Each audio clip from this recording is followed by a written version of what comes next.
मैं मल्टीप्लास में 10 साल से काम कर रहा हूँ एंड ये मेरा डिपार्टमेंट क्वालिटी डिपार्टमेंट है। क्वालिटी डिपार्टमेंट में एज ए मैं हेड सारे डिपार्टमेंट को मैं हेडिंग करता हूँ। तो एज ए मुझे अभी डाटा नोट के बारे में बताना है, तो उसके रिलेटेड जैसे मैं रेगुलर काम कर रहा हूँ, 10 साल से मैं काम कर रहा हूँ। तो मैं फर्स्ट जॉब में स्टार्ट किया उस टाइम से मैं देख रहा हूँ कि मेरे कंपनी में भी डाटा नोट में नहीं था तभी, उस टाइम ERP सिस्टम नहीं था, बट मेरे पास वर्ड एक्सेल इस टाइप में चलता था। तो जिस तरीके से मैं काम करता था वो काम मैं देखता था कि सारे चीज़ें सब मैनुअली सब होते थे और मुझे ट्रेसेबिलिटी ढूंढना है तो ट्रेसेबिलिटी के लिए मैं 2-2, 3-3 दिन लगते थे। फिर मुझे एक डिपार्टमेंट से दूसरे डिपार्टमेंट में जाना, दूसरे डिपार्टमेंट तीसरे डिपार्टमेंट में जाना, ये सारी चीज़ें होती थी। बट ट्रेसेबिलिटी मिलती थी, हमारे यहाँ पे ट्रेसेबिलिटी सारी होती थी, बट वो 203 दिन लगते थे। और सर की मास्टरी ऐसे थे कि वो एक्सेल में इतना सारा गुड करते थे कि आप किसी चीज़ में से भी जाओ तो उसमें वो मिलते थे मुझे। अभी मैंने फिर इस टाइम अभी हम लोग भिवंडी में जैसे आए, उस लोकेशन में अभी हमने ERP सिस्टम डाला। ERP सिस्टम से हमें दिक्कतें तो आई स्टार्टिंग में कि सब मास्टर डालना, उसके BMR डालना, बॉम्ब डालना, क्वालिटी के डिपार्टमेंट के पूरे कंट्रोल्स डालना। तो वो डालते डालते अभी हम लोग कंट्रोल में आ गए।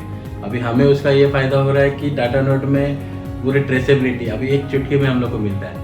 2 मिनट में देखें तो हम लोग को सिर्फ एक इनवॉइस नंबर डालना है, एक इनवॉइस में पूरे ट्रेसेबिलिटी मिलती है। हमारी बैग कब बनी, किस तरीके से बनी, किस लोकेशन से बनी, अभी मेरी बैग किस स्टेशन पे पड़ी है, मेरा वो लॉट अभी बैच रिलीज़ हुआ कि नहीं हुआ, कौन से स्टेशन पे है, वो सारी चीज़ें मेरे पास अभी तुरंत मिल जाती है। तीसरा, अभी मेरे पास इतने सारे सिस्टम्स है क्वालिटी में। जैसे मैं अभी एक इन्वर्ट का बात कर लूँ तो इन्वर्ट में देखा तो मेरा पहला PO से स्टार्ट होता है कि मेरा पहले मटेरियल का बुक होना, फिर मटेरियल सिक्योरिटी के इन्वर्ट से सिक्योरिटी को भी पहले इंटीमेशन रहता है कि ये मटेरियल मेरा आने वाला है, वो मटेरियल मेरा आ रहा है, तो वो मटेरियल इस PO के अगेंस्ट में है, उस मटेरियल उस कंपनी से है, वो मटेरियल मेरा उस अप्रूव्ड वेंडर लिस्ट से है, तो वो रहेगा तो ही सिक्योरिटी मेरा इन्वर्ट करता था। नहीं है तो फिर उस मटेरियल को रिलीज़ नहीं करते थे, ना ही उसको इन्वर्ट करते थे।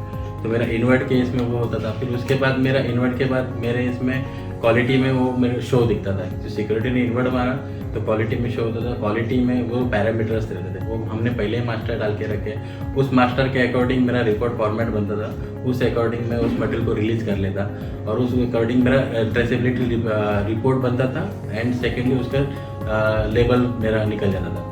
वो लेबल्स मुझे ईजी गिरता था कि जो GRN बनता है उसके अकॉर्डिंग मुझे वो मटेरियल के ऊपर वो स्टिक करने के लिए ईजी गिरता था और वो आइडेंटिफिकेशन के तौर पे होता था। तो ग्रीन लेवल में वो ट्रेसेबिलिटी होती थी और उसी मटेरियल को स्टोर वाला उसी FIFO सिस्टम मेंटेन करके उसको प्रोडक्शन के थ्रू उसको रिलीज़ कर देता था। तो प्रोडक्शन के थ्रू वैसे जिस तरीके से प्रोडक्शन उसका जैसे इन्वर्ट हुआ है उसी मटेरियल को उसको चाहता है उस प्लानिंग के अकॉर्डिंग। तो प्लानिंग के अकॉर्डिंग वो मटेरियल को इशू स्लिप में इशू कर लेता था और स्टोर वाला उसको FIFO सिस्टम मेंटेन करके उसी अकॉर्डिंग उस मटेरियल को इशू कर देता था। जो मटेरियल QC पास है, जो मटेरियल क्वारंटाइन में होल्ड में है, उसको नहीं रिलीज़ करने के लिए मिलता था क्योंकि उसको शो ही नहीं होता था। दूसरा है कि वो मटेरियल स्टोर वाला उस मटेरियल को इशू कर लेता था प्रोडक्शन में। उसी अकॉर्डिंग प्रोडक्शन टीम क्या करती थी, उस हिसाब से उस मटेरियल को बैच मिक्सिंग करना, बैच मिक्सिंग करके उस मटेरियल को आगे प्रोडक्शन को हैंड ओवर करते थे। तो वो प्रोडक्शन वाला उसी प्लानिंग के हिसाब से, वर्क ऑर्डर के हिसाब से वो मटेरियल को हैंड ओवर करके उस मशीन प्लानिंग थ्रू वो मशीन में वो मटेरियल यूज़ करते थे और वो मटेरियल उस हिसाब से आगे प्रोडक्शन प्लान में चलता था। तो वो उसी मटेरियल को चलाने के बाद इसमें से जो प्रोडक्ट निकला था उसकी एक ट्रेसेबिलिटी मटेरियल निकलती थी। वही और डाटा नोट में भी हमने कवर कर लिया है कि वो सारे ट्रेसेबिलिटी हमें पहले मैनुअली डालनी पड़ती थी, बट अभी क्या हो रही है कि वो सारी चीज़ें डाटा नोट में ऑटोमेटिक जनरेट होकर आ रही है, ना ही हमें किसी टेस्ट से। तो वो लॉट नंबर वो बन के आता था, तो उस हिसाब से हम लोग प्रोडक्शन निकालते थे। वही प्रोडक्शन लॉट हम मोल्डिंग करते थे, वो हम लोग चेकिंग पैकिंग डिपार्टमेंट में ट्रांसफ़र करते थे। अभी ट्रांसफ़र का भी हमें ईजी हो गया है क्योंकि पहले कैसा कि मैनुअली ट्रांसफ़र करना, फिर ओवर राइटिंग करना, ओवर मिस्टेक करना, ये सारी चीज़ें होती थी। बट अभी वो क्या हो रही है कि वो सारे ट्रांसफ़र करना, एक क्लिक के ऊपर वो बैक ट्रांसफ़र होती थी। बैक ट्रांसफ़र करने के बाद वो transfer slip checking packing department में जाती थी। तो वही ट्रांसफ़र जो आ रहा है मटेरियल, हमें वही मटेरियल आ रहा है कि नहीं और वही वर्क ऑर्डर प्लान के हिसाब से है कि नहीं, वो हमें पता चलती है। तो वो मटेरियल चेकिंग पैकिंग में जाने के बाद वो चेकिंग पैकिंग जो पर्सन है वो पर्सन उसको अकॉर्डिंगली चेक करते हैं, उसी की ट्रेसेबिलिटी तुरंत उसमें जो बैग मटेरियल आया है उस बैग के हिसाब से क्या ओके निकला, क्या रिजेक्शन निकला, वो मटेरियल का फिर बाइफर्केशन उसमें होता था कि ये ब्लैक स्पॉट है, ऑयल मार्क है, जो भी है, तो वो सारे डिफेक्ट्स उसमें चेक होते थे और उस चेक पॉइंट्स के हिसाब से वो मटेरियल डाटा नोट में तुरंत एंट्री होता था और उससे क्या होती है कि फिर वो ट्रेसेबिलिटी हमें मिलना चालू हुई, जिसके अकॉर्डिंग फिर वो मटेरियल आगे होता था ट्रांसफर प्री डिस्पैच में। जो क्वालिटी डिपार्टमेंट है प्री डिस्पैच करने वाले, वो प्री डिस्पैच इंस्पेक्शन करके उस मटेरियल को, उसी मटेरियल के अंदर और कुछ उसको डिफेक्ट्स मिल रहे हैं कि नहीं, क्या मटेरियल रिलीज हो गया, तो वो सारे डिटेल्स उसको लेके वो चेक करके लेता है और वो मटेरियल चेक किया हुआ मटेरियल है उसको फिर रिलीज़ करके डेटा एंट्री में फिर बॉक्सिंग डिपार्टमेंट को ट्रांसफ़र करता है, तो वो भी बहुत हमें ईजी हो गया। और बॉक्सिंग डिपार्टमेंट अपने जो पर्सन्स बॉक्सिंग करते हैं उस पर्सन्स का नाम लिख के उसको बॉक्सिंग रिलीज़ करके एक डेटा करके उसको डिस्पैच स्टोर ट्रांसफ़र के लिए और रिलीज़ करते हैं। तो वो सारी चीज़ें ट्रेसेबिलिटी एक करते, वो सारे ट्रांसफ़र करने के बाद स्टोर डिपार्टमेंट अपना माल स्टोर डिपार्टमेंट में अपने दिए हुए एलोकेशन लॉट में, दिए हुए लोकेशन में वो रख देता है उस सिस्टम फीफो सिस्टम के हिसाब से। और जब भी उसको मटेरियल डिस्पैच करना है तो सेल्स ऑर्डर क्या करते हैं कि हमें अभी इस कंपनी का ऑर्डर आया है, उस कंपनी का ऑर्डर वो बुक करते हैं और वो बुक करने से पहले वो डाटा नोट में पहले ही बुक करते हैं कि मेरा फीफो सिस्टम के हिसाब से किस रैक में क्या मटेरियल पड़ा है और कौन से स्टेज पर पड़ा है, वो सारी चीज़ें वो उसमें बुक करते हैं।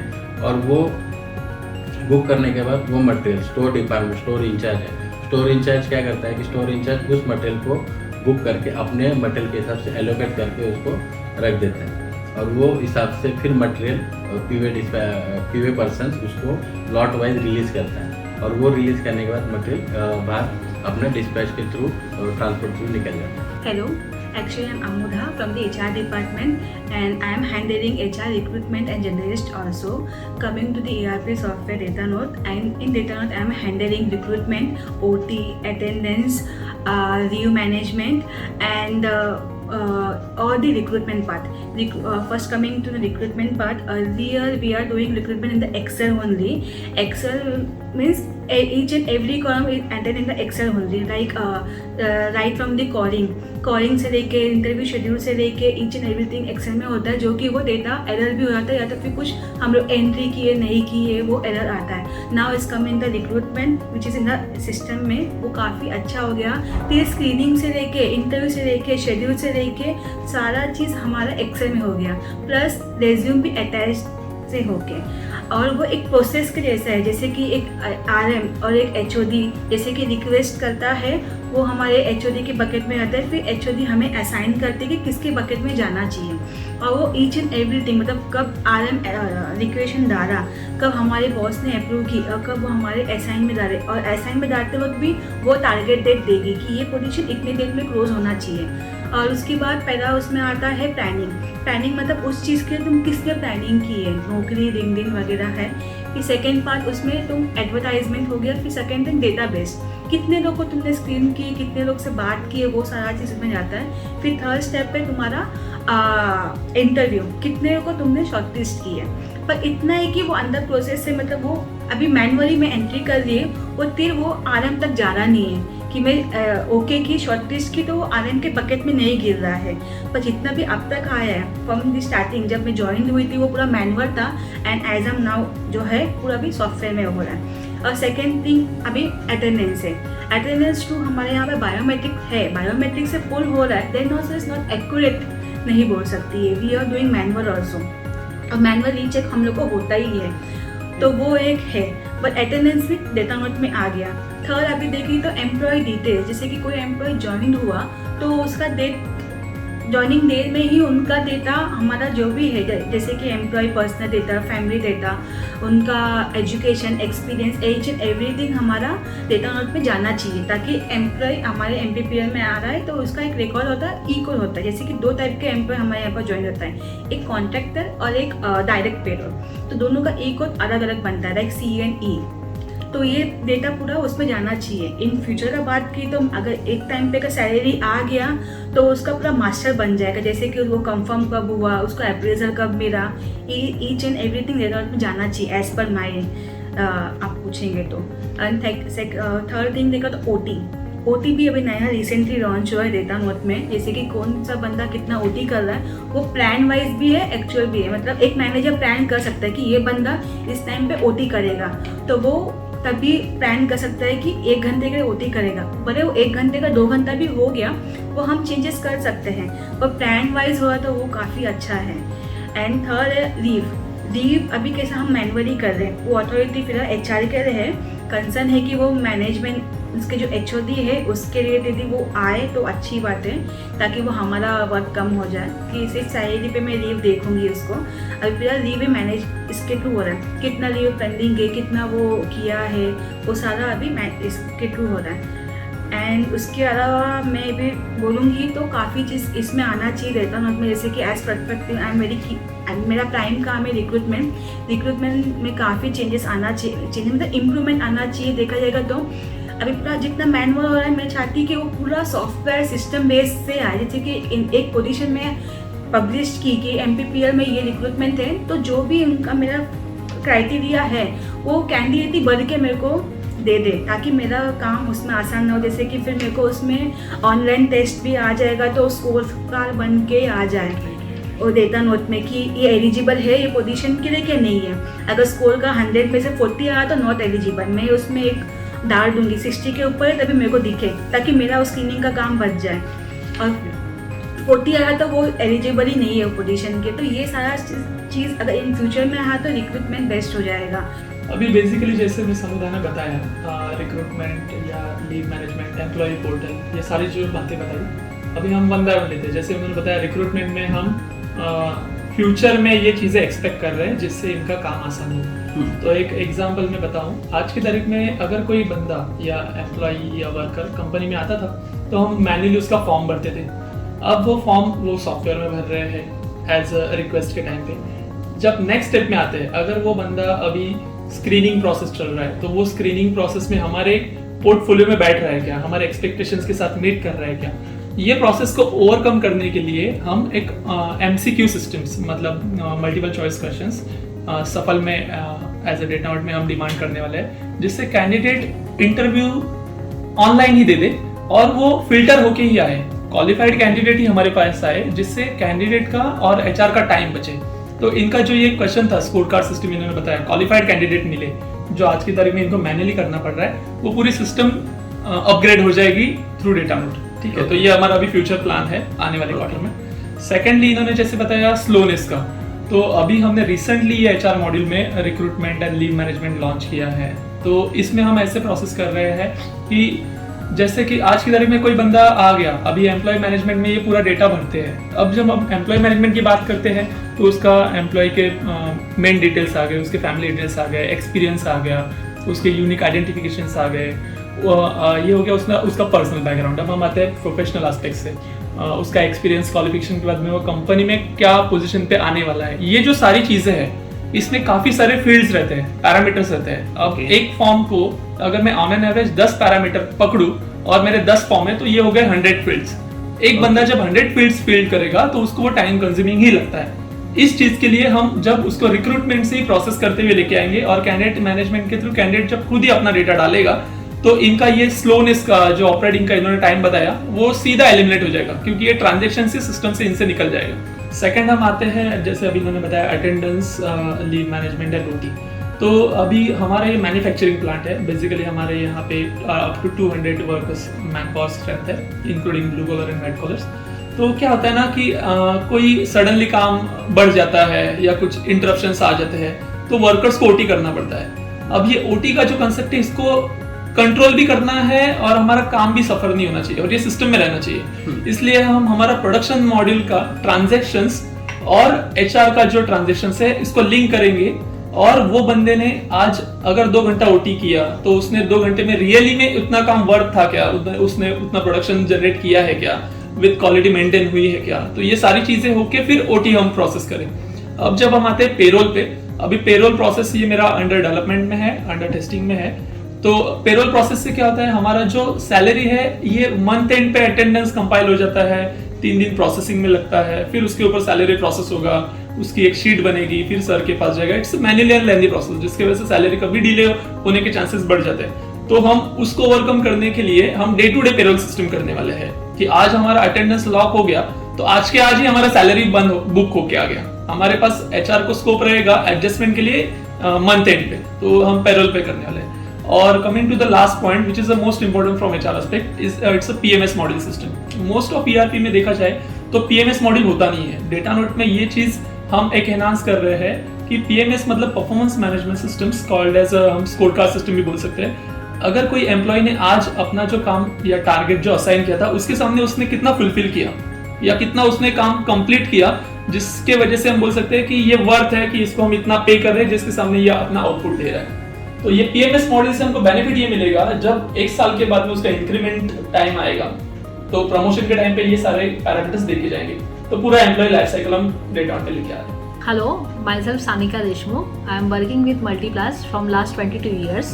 Currently, I am looking after purchase department and store and some parts admin also.